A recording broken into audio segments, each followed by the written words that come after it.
Houston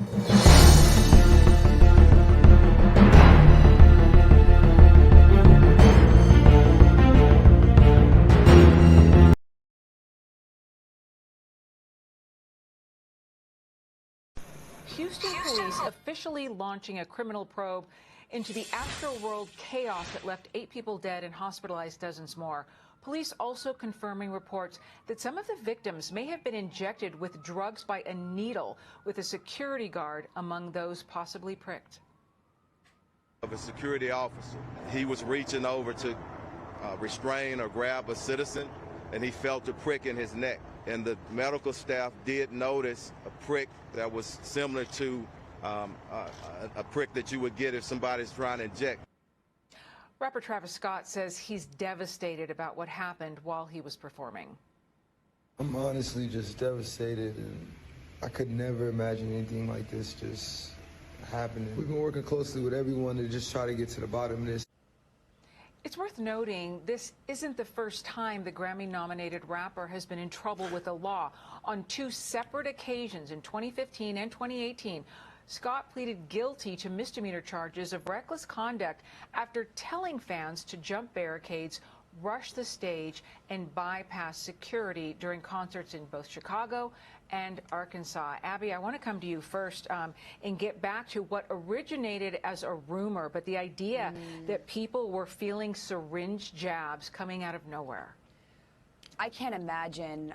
Again, our hearts and prayers go out to the families of everyone who died, because to think that you're going to a concert, it's an innocent thing, you're going to have fun, and there's someone potentially pricking other people in the neck and injecting them with drugs. I'm speechless thinking about it. And actually, some of the names of the victims were released in their photos. John Hilgert, 14 years old. Brianna Rodriguez, 16. Franco Patino, 21. Rudy Pena, 23.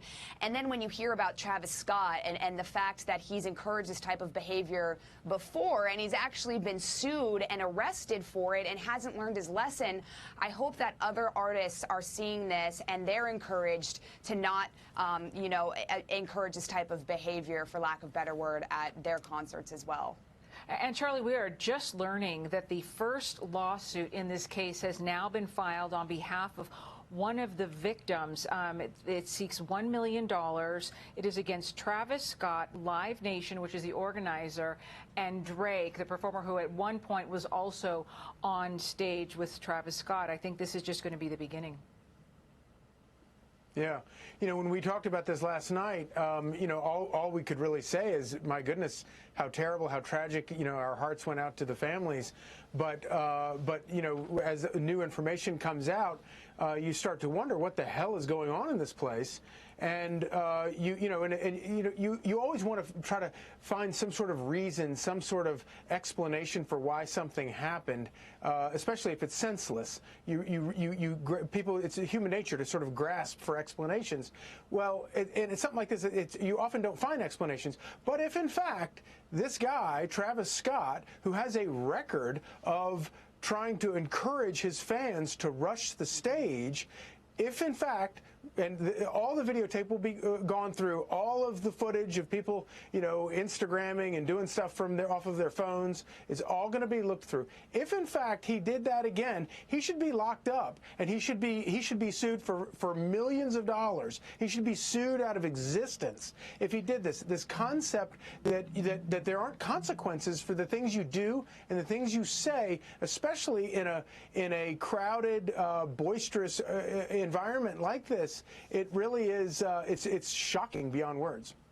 And Joe, we're just learning of this lawsuit. The investigation is still underway. We don't know who's going to be held liable here. However, in the lawsuit, they call this predictable, that this was predictable. And the fact that this has happened in the past, I just wonder, even if Travis Scott didn't encourage people in this moment to rush the stage, if his fans know that he has done that in the past, I'm wondering if that could come into play here. Exactly.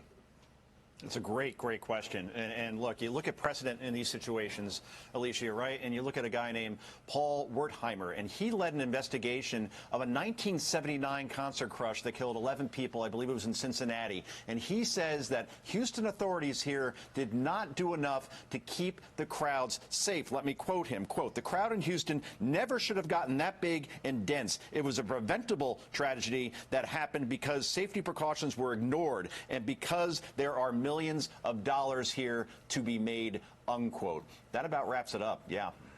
Yeah, and Abby, you know, I think there's going to be a question now. I think that's going to have to be addressed is how do you handle crowd size at these festivals, right? With 50,000 people in attendance at this festival, when you're talking about general admission, you kind of assume, you know, one person goes, a lot of other people are going to go as well.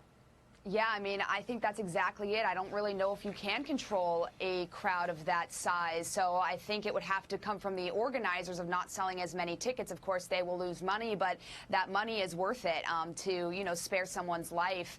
And I listened to someone else talk about this also. They said maybe have some assigned seating and not allow a mosh pit type of situation like this. There are certain things that can be done. And, you know, I do think that there was a lot of law enforcement from what I read there. Again, I said this yesterday, but the Houston mayor said there was more security at this event than there was at the World Series. Of course, you know, there are 50,000 plus people at this. But yeah, I think, Alicia, you hit it on the head. I don't really know if you can control 50,000 people. That's nearly impossible, I can imagine. Well, we will continue to watch this.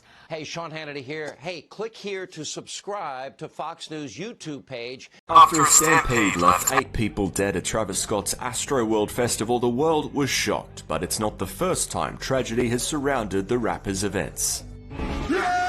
Known for his rowdy crowds, Travis Scott has a history of inciting fans to ignore security and storm the stage. 23-year-old concertgoer Kyle Green was paralyzed and left wheelchair-bound after he was pushed from a third-story balcony during a Travis Scott show in 2017.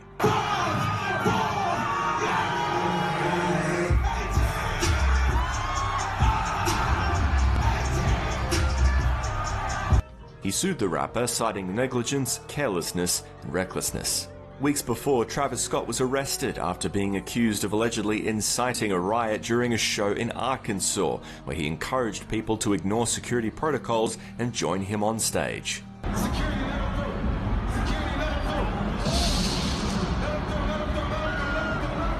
Several people were injured, including a security guard. Scott pleaded guilty to disorderly conduct after striking a deal with prosecutors. The rapper was also charged with disorderly conduct during a 2015 set at Lollapalooza. He allegedly encouraged fans to jump barriers and rush onto the stage during the packed show.